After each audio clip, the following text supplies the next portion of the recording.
Loin de là. Moi, je veux parler aux Africains. Allez-y, Bertrand. Je n'ai pas dit aux Africains qu'il faut souhaiter cette confrontation militaire. Si vous allez à une confrontation militaire et que vous êtes battu sur le plan militaire, vous faites comment? Ça devient notre seconde bien fou. La France a fait ça en Indochine. Le général de Gaulle a bombé le torse. Peuple français, vous verrez ce que vous allez voir. La grande France, à l'époque, ils appelaient leur colonie l'Empire. Hein? On désignait la France l'Empire. Grande France. C'est-à-dire, c'est vous aujourd'hui, mais quand vous dites même la France, vous faites allusion à une république, petit pays comme ça de rien du tout. À l'époque, c'était l'Empire. Et l'Empire français s'étendait pratiquement du Congo, en passant par tout l'AEF, l'Afrique équatoriale française, l'Afrique occidentale française, se projeter en Indochine, aller jusqu'au Vietnam. Mais elle a fait ce qu'elle fait là. J'ai dit ici que tout Africain sérieux doit souhaiter cette confrontation militaire. Qu'on aille à la confrontation militaire avec la France. Parce que pendant que vous dites ça, d'autres sur les plateaux de LCI disent à M. Macron, tu assumeras seul une défaite stratégique de la France avec le semblant de respectabilité qui nous reste encore. Tu l'assumeras seul. Parce qu'avant de lancer cette opération-là, tu dois prendre le feu vert du Parlement français. Tu veux t'engager de nous servir ce que Bush a servi aux Américains. Eh bien, tu partiras de chef d'État en 2027. Tu répondras devant une cour martiale. Moi, j'ai au moins 3-4 vidéos de responsables stratégiques, y compris des anciens diplomates français, qui lui dit que, mais, qui t'a dit qu'avoir 4 mirages, avoir 2500 légionnaires, débarquer un petit matériel, tu peux battre les Africains en Afrique. Tu peux les battre quand les gens sont dans ce qu'on appelle des guerres de libération. Washington, je vous ai expliqué que quand Washington débouche en Afghanistan, c'est 250 000 hommes. C'est 6 mois de déploiement militaire. 10 ans après, Washington va partir d'Afghanistan. Vous voulez qu'on projette le dernier avion cargo américain du 747? Je dis le tout dernier avion cargo américain qui part. Les collabos, ça c'est ce qu'on appelle les collabos, les harkis algériens, les collabos. C'est-à-dire qui s'étaient liés à Washington, les Afghans qui s'étaient liés à Washington pour combattre les talibans. C'est eux qui s'accrochaient sur les trains d'atterrissage des avions. Et avant de partir comme ça, que va faire Washington? Washington va négocier avec les talibans pendant 4 mois à Doha pour négocier la reddition des troupes américaines, le départ des troupes militaires américaines et l'installation du pouvoir des talibans. Qui est aujourd'hui au pouvoir en Afghanistan? Les talibans. Est-ce que Washington reconnaît le pouvoir taliban? Oui, l'année dernière, un chiffre, 750 millions de dollars d'aide. En ce moment, les entreprises américaines sont en train de négocier les contrats miniers. 6 milliards de dollars signés il y a 2 semaines. J'ai présenté les richesses de l'Afghanistan. C'est l'un des pays les plus riches en matière de mines. Je dis ça a été 10 ans. Si les talibans étaient comme vous, quand on disait 350 000 soldats américains vont arriver, il y aura l'armada, 6 mois de déploiement militaire, la puissance de feu de Washington, ça n'avait rien à voir avec ce que vous dites. Et non seulement il y avait Washington, il y avait l'OTAN, il y avait les troupes anglaises, les troupes françaises sont parties, la queue entre les jambes en courant. Il faut la souhaiter. Il faut la souhaiter. Quand De Gaulle avait expliqué que l'Algérie sera un territoire d'août, mais ils ont déployé l'armada comme vous là. Les Algériens ont dit bienvenue, allons à la guerre. Je vous l'ai dit, allons à la guerre. Allons à la... Mais il n'y a que vous. Vous savez, vous avez un reportage que vous faites passer ici, où vous expliquez comment quand les Européens se sont rendus compte que c'est très difficile de soumettre la Chine, ils vont doguer les Chinois à l'opium. Mao va se battre contre la guerre des traités inégaux et la guerre de l'opium. C'est-à-dire la Chine va se battre sur 2 fronts et va même affronter un front d'un enfant chinois, Chiang Kai-shek, Taïwan. 3 fronts. Les traités inégaux imposés par les Japonais, Mao va se battre, aller à la guerre pour se libérer de ça. La guerre de l'opium, Mao va aller à la guerre contre ça. Et la guerre contre Chiang Kai-shek, ils vont aller à la guerre contre Chiang Kai-shek. C'est vous, Africains, qui voulez jouir de souveraineté, de prestige, de vos matières premières. Vous ne voulez pas aller à la guerre. Ne me dites pas moi, monsieur Tazda, on ne me dit pas ça. Je ne dis pas vous. Je dis on ne me dit pas ça. Déploie Paris. C'est ce qu'on veut. Allons à la guerre. Allons. C'est-à-dire, l'Africain qui ne veut pas aller à la guerre, c'est son... Allons à la guerre. Nous sommes prêts. Allons à la guerre, Paris. Mais je te pose encore la question. Si Paris part à la guerre, Paris est chicoté parce que nous ici, on va lancer la fatwa sur tout ce qui est intérêt français en Afrique. Nous sommes 1,4 milliard. C'est-à-dire tout ce qui est intérêt français, même une boutique. Qui arrive à voir bleu, blanc, rouge, on va lancer une fatwa sur cette boutique-là. Qu'est-ce que Paris va faire? Paris va déployer le matériel militaire sur toute l'Afrique pour sécuriser chaque petit intérêt français en Afrique. Surtout qu'en ce moment, il y a coup d'État. Et nous appelons coup d'État. Il y aura encore coup d'État. Donc, il y aura des coups d'État dans lesquels on va lancer, comment je vais dire, fatwa sur intérêt français. Vous savez qu'au Tchad, c'est un sérieux problème. Le départ des troupes françaises clairement demandé. Qu'est-ce que vous en savez des conséquences de la suite de la situation au Tchad? Qu'est-ce que vous en savez? Qu'est-ce que vous en savez? Quand l'élite nationaliste du Cameroun, président, c'est qui le gouverneur français qui avait dissous l'UPC? Quand Roland Pré va dissoudre l'UPC, l'élite nationaliste du Cameroun va aller à la guerre. Mais contrairement à ce que les gens pensent, c'est-à-dire que cette guerre-là va précipiter les indépendances en 1960. Personne ne sait si l'élite nationaliste camerounaise était à la guerre, si en 60 la France allait vous donner, même ces fausses indépendances-là, De Gaulle va sentir le piège, le panier à crabe. De Gaulle va sentir le piège et le panier à crabe. Parce qu'en même temps, il était avec le MPLA en guerre. En même temps, il y avait l'Algérie en guerre. En même temps, il y avait l'élite nationaliste du Cameroun en guerre. De Gaulle va dire c'est compliqué. Algériens, je vous ai compris. Vous n'êtes pas au courant de cette phrase? Algériens, je vous ai compris. Ça nous a permis, à des États francophones d'avoir la pseudo-indépendance là. Là maintenant, c'est ce qu'on appelle les réelles indépendances. C'est-à-dire, nous allons alors maintenant à ce qu'on appelle la véritable et les véritables guerres d'indépendance. Vous n'allez pas à la guerre d'indépendance, vous n'aurez pas l'indépendance. Petit exemple. Regardez un pays comme la Russie, avec ses capacités militaires, avec ses capacités de projection, avec sa puissance industrielle. Vous savez que l'opération spéciale militaire, là, c'est pour sauvegarder sa souveraineté. Mais quand vous voyez ça, vous vous dites que vous aurez la souveraineté sans guerre. Vous savez que Xi Jinping qui dit à Taïwan, continuez de tousser et dit que je ne m'engage pas encore en guerre parce que sur le plan naval, je n'ai pas encore l'équivalent des Américains. Tous les stratèges sont clairs. Dès que Xi Jinping a l'armée navale, l'équivalent des Américains en termes de porte-avions, Xi Jinping entre en guerre contre Taïwan. C'est parce que sur le plan de l'aviation, l'équilibre est pratiquement en train de se faire. Sur le plan de la stratégie nucléaire, une bombe stratégique nucléaire rétablit l'équilibre. Sur le plan de la capacité de mobiliser les hommes, personne, Xi Jinping mobilise 2 millions de personnes. Mais sur le plan de la marine, des sous-marins, en ce moment, les États-Unis sont encore au-dessus de la Chine. Xi Jinping dit à ses troupes, restez calmes. Je vous ai fait voter une loi de progression militaire. Nous devons avoir l'équivalent de la marine américaine aux environs de 2050. Et à partir de ce moment-là, nous allons dire Taïwan, rentrez dans les rangs. On vous donne 24 heures pour rentrer dans les rangs. Vous ne rentrez pas dans les rangs. On lance l'opération spéciale militaire de la Chine. Et vous, Africains, vous êtes là. Ça me fait rebondir sur une actualité. Vous savez qu'on vous a admis dans le G20. Voilà les questions fondamentales. Quand on vous a mis dans les G20, vous avez posé ça? C'est pas encore adopté. Mais, président, ça sera adopté. C'est à l'unanimité. Tout le monde a trouvé. Donc, la déclaration finale va admettre ça. Ça sera adopté hier. Parce que c'est le seul point sur lequel il y a eu unanimité. Le G20 s'est terminé en queue de poisson. Il y a unanimité sur rien. Même le communiqué conjoint parlant de l'opération spéciale militaire, sur rien du tout. Mais on a mis les Africains là. Et voilà. Vous allez dans des niaiseries. Voilà les questions fondamentales. Où un pays est en train de préparer une guerre. Vous êtes en train de dire qu'on va à une guerre d'indépendance. Vous partez rentrer dans un G20. Où vous êtes assis avec cette même France dans un G20. Alors que vous, d'après ce que vous êtes en train de me lire, elle est en train de déployer l'armada militaire pour lancer une agression en Afrique. Ce n'est pas la question du Niger. Donc quand vous parlez, comme je dis là, vous faites comme si, c'est pour ça que je dis que nous allons dire, peuple africain, nous sommes en guerre. Le président Banda a l'habitude de dire que c'est souvent en déportant la guerre sur Paris que l'élite en France saute même et peut-être va faire un coup d'État à M. Macron. Parce que la guerre ne va pas s'arrêter en Afrique, il faut le dire à M. Macron. Nous allons porter la guerre à Paris, nous allons porter la guerre à Washington. Oui, mais je dis, c'est pour ça que je dis, il faut la souhaiter. Il faut souhaiter ça. Il faut souhaiter ça. Il faut souhaiter ça.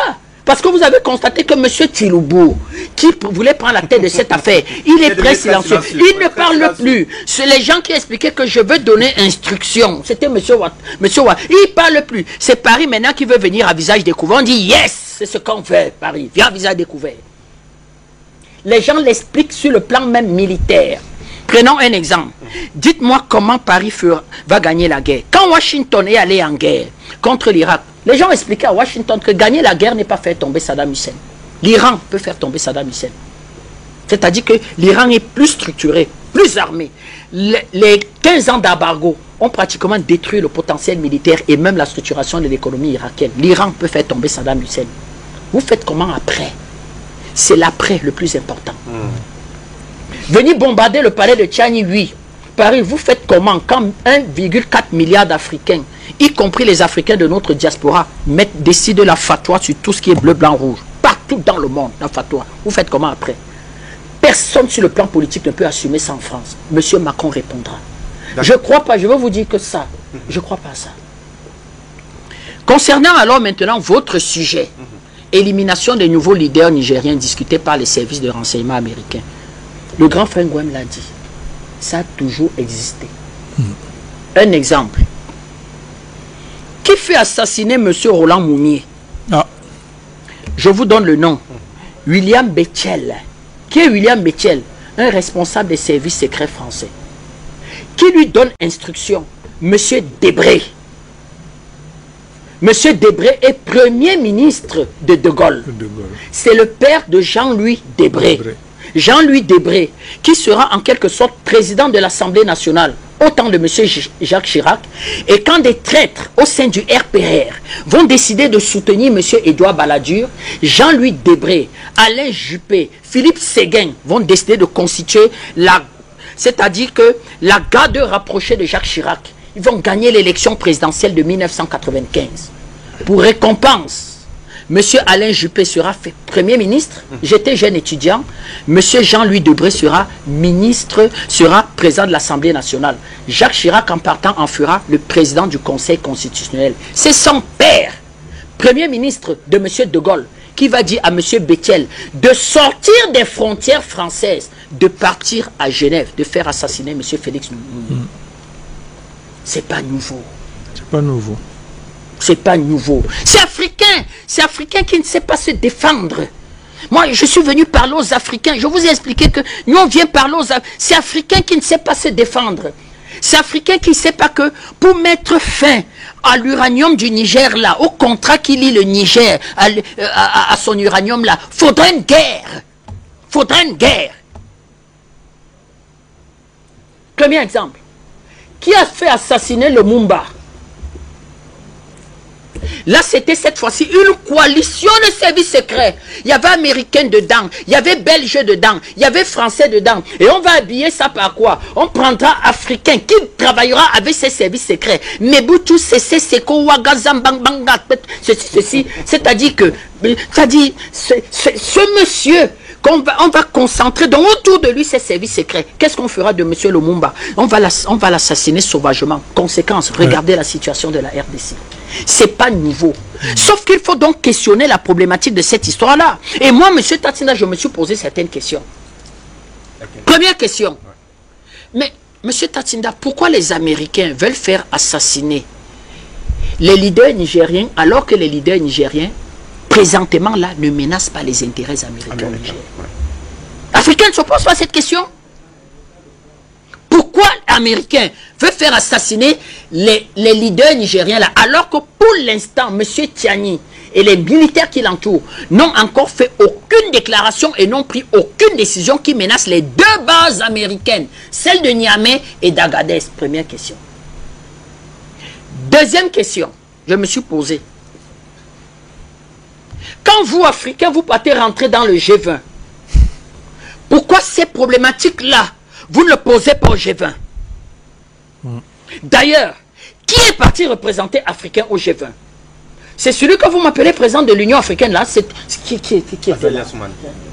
Le président comorien. C'est qui? C'est qui? Il a pris le mandat de qui? C'est la conférence des chefs d'État qui donne en quelque sorte un quitus. Il a pris le mandat de qui? Il est parti négocier au G20 pour que... Voilà les problématiques que nous avons. Vous êtes dit parti. On a dit, oui, vous êtes membre du G20. On a fait une déclaration sommaire. Tout le monde est à l'unanimité. Ils feront là, je crois, d'ici 15h, 16h, 18h, ce qu'on appelle la déclaration finale à l'issue du sommet. J'apprends là les derniers dépêches qui ne sont d'accord sur tout. Donc il n'y aura même pas de déclaration peut-être sur l'opération spéciale militaire. Il y aura la déclaration qui va comporter une phrase. L'Afrique aujourd'hui intègre généralement le G20. Puisqu'on a demandé aux représentants africains, monsieur, levez-vous, prenez place autour du G20. Donc les réunions se sont se sont produites à 21, l'Afrique faisant déjà partie intégrante du G20. Vous avez donc cette problématique d'un pays du G20 qui demande que vous intégrez le G20, les États-Unis, l'Europe qui demande d'intégrer. Pourtant, ce pays travaille en sourdine pour mener des opérations d'assassinat de responsables politiques et de responsables militaires en Afrique. Ce monsieur qui est donc parti représenter l'Afrique pour le G20, pourquoi il n'a pas posé cette problématique et dit, monsieur, attends, il y a un problème là. Le représentant américain, M. Blinken, vos services secrets veulent faire assassiner les responsables nigériens. Mais vous, Français, Union Européenne, pourquoi il n'a pas posé ça? Vous semblez être un champ ou un dépotoir de concentration de forces militaires internationales. C'est-à-dire que la conférence de Berlin, là où on vous a partagé, vous n'étiez pas là. Cette fois-ci, on va vous partager en votre présence. C'est ce qui semble d'ailleurs se dessiner. Mais vous souriez. Moi, si je ne vous connaissais pas comme brillant journaliste, j'allais dire, mais vous êtes sérieux, vous souriez. Ça n'arrivera pas. Voilà. Sinon, votre travail, non, puisqu'on vous a intégré dans le G20. Troisième question. Ouais, allons-y rapidement. Troisième question. Non, c'est important. Je préfère, même sur le deuxième, je ne plus prendre la parole. Troisième question pour non, parce que là, on est dans un sujet important. Élimination des nouveaux leaders nigériens discutés par les services. Il y a d'ailleurs plusieurs éléments qui nous parviennent, qui nous permettent de comprendre. Troisième question. Est-ce que Washington n'a pas dit aux Européens, laissez-moi régler cette question. Est-ce qu'il n'y a pas une entente tacite dans cette histoire-là avec les Européens? Charlie semble acquiescer votre... Petit frère, prends mon temps. Allez-y. Dès que tu veux parler, prends mon temps. J'aime t'écouter. Allez-y, Charlie. Prends mon temps. La dernière question que le grand frère a prononcée et qui rejoint la première pour savoir pourquoi est-ce que les Américains veulent éliminer les leaders nigériens alors que les actes des hommes forts ou alors des autorités militaires actuellement au Niger ne menacent en rien les intérêts américains. C'est pour deux raisons. La première, c'est qu'il faut bien comprendre, c'est que Linda Laboye a l'habitude de dire quelque chose ici, c'est que le jour où la France sera mise en mal en Afrique, c'est le jour là que les États-Unis vont montrer leur vrai visage. Parce qu'en réalité, il faut savoir que la France sous-traite la politique étrangère américaine en Afrique. Et actuellement, il est clair que la France est mise en mal sur le sol africain. Et pour confirmer ce que j'ai dit, je vais vous donner un petit morceau choisi de la déclaration de la direction générale de la DGSE française pour la situation au Gabon. Voilà ce que la DGSE dit pour le cas du Gabon.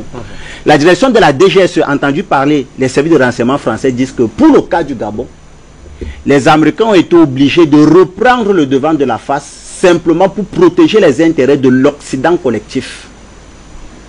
Ouais. Pourquoi les Américains le disent?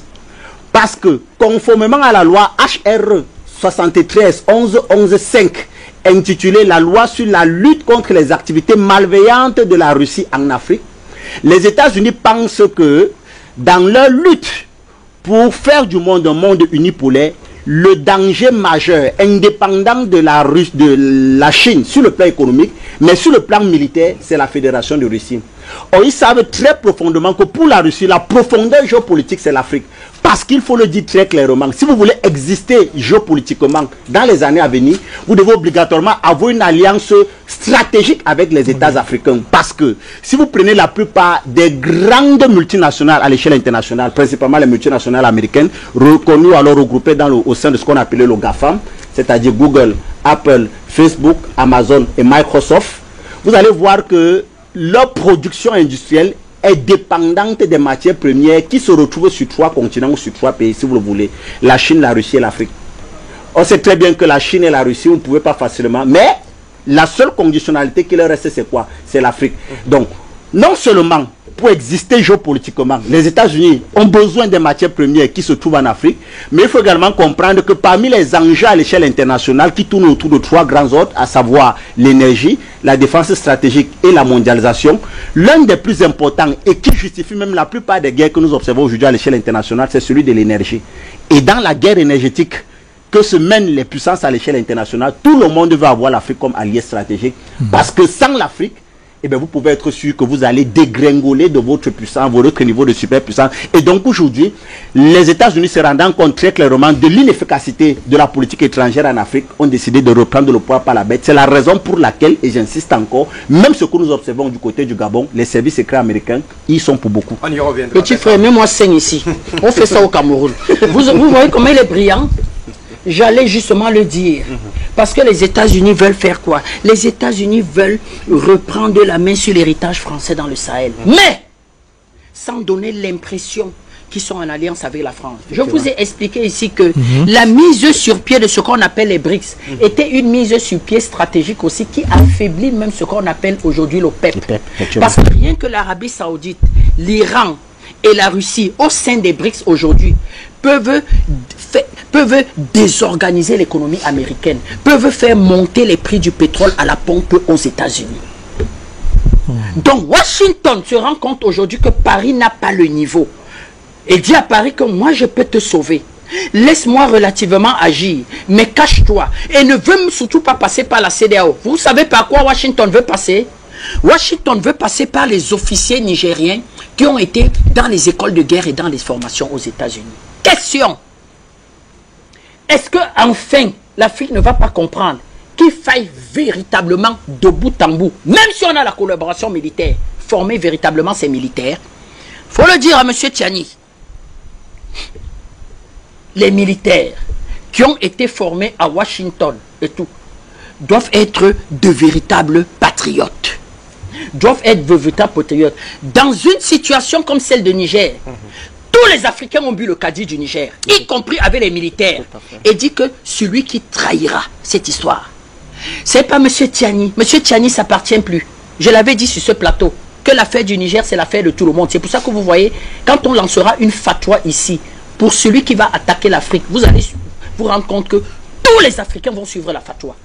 La personne qui trahira cette histoire-ci, je dis, nous trouvera en face. Parce que le plan est déjà pratiquement dehors. Voilà ce que Charlie Kenyé vous a expliqué. Merci. Et dans tout ça, vous avez une Union africaine qui trouve que ce n'est pas un problème, qui ne se réunit pas, alors que de véritables pourparlers de paix ont même déjà eu lieu. Je chute. Rapidement, Je salue avec beaucoup de déférence et de respect le patriarche Xi Jinping. Vous savez que moi j'avais interrogé le patriarche Xi Jinping. Et en expliquant au patriarche Xi Jinping qu'il n'y aura plus aucune tension politique et géopolitique en Afrique sans que vous n'ayez une position claire. Il y a une situation au Gabon à 6 h du matin, c'est-à-dire la situation a eu lieu à 5 h du matin. À 6 h du matin, Xi Jinping avait une position. Mais avec le Niger, on était surpris. L'ambassadeur chinois au Niger, non seulement va rencontrer le ministre d'État, ministre de la Défense du Niger, donner la position de la Chine, être à côté du pouvoir militaire, apporter le soutien, moins de nouvelles relations, et bien l'ambassadeur ira rencontrer le premier ministre nigérien. Nous sommes contents de la position de Xi Jinping. Quand vous avez ce type d'allié sur le plan stratégique, la Russie qui a dit je peux me tenir à votre côté pour vous aider dans les guerres de libération et des guerres d'indépendance.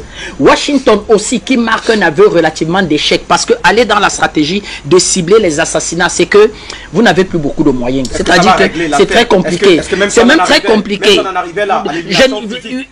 Est-ce que ça va régler l'affaire? Parce qu'il y a une véritable masse. Pourquoi on ne peut pas lancer la fatwa sur Washington? D'ailleurs, Washington est très embêté de cette histoire parce que des stratèges américains démentent et disent que vraiment, disent même en fait que c'est Paris qui fait fuiter l'information. L'information a fuité de deux sources. Sputnik, qui est un média russe, et certaines sources d'information en France. Parce que les Français sont extrêmement en colère vu la position de Washington dans la situation nigérienne. D'ailleurs, ils appellent Washington de faux amis. Ils disent que sur cette histoire-là, Washington, et que ce n'est pas la première fois, Washington leur a joué le coup avec l'affaire du matériel militaire commandé en Australie. Vous vous souvenez? La situation en Australie. Voilà. Donc, dans une situation comme celle-ci, effectivement, nous disons, moi, Monsieur Tatsinda, nous regardons ça avec beaucoup d'intérêt. Nous avons déjà fait des analyses là-dessus, mais nous sourions tout simplement. Nous sourions tout simplement. Et en même temps, nous expliquons aux Africains que nous n'allons pas considérer cette appartenance au G20. C'est la poudre à perlimpinpin.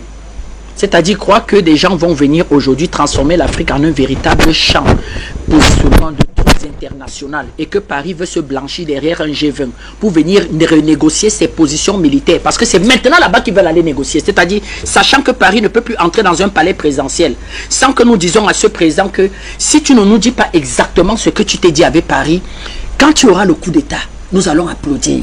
Donc, que veut faire maintenant Paris? Le G20 veut devenir maintenant un espace de discussion pour l'impérialisme français, au nom de la solidarité des pays qui appartiennent au G20. Et ce monsieur que vous dites... Mais l'Afrique n'est pas un pays, l'Afrique c'est un continent. Justement, la présence, le G20 est peuplé de pays. D'où vient-il que vous faites intervenir un continent dans le G20? Vous voulez prendre les pays africains, mais désignez les pays nominément. Si l'Égypte veut intégrer le G20, je sais que Al-Sisi est très gonflé, il se prend pour un gros puissant, mais monsieur Al-Sisi allait intégrer le G20. Mais on prend l'Afrique, on amène dans le G20 parce que stratégiquement vous êtes intéressant, écologiquement vous êtes important, en matière de mines et tout ça. Et voilà comment la France veut aller dealer avec Washington là-bas dans le G20 et pouvoir venir vous imposer les négociations de ces bases militaires. Voilà ce que nous pouvons dire de cette histoire. Mais donnez-nous les informations si la France continue à masser les troupes. Nous sommes preneurs. Passez les troupes françaises, nous sommes preneurs. Allons à la guerre, allons à la guerre. Merci à vous, Bertrand Tatinda, à la guerre, donc comme à la guerre, président Mandaka.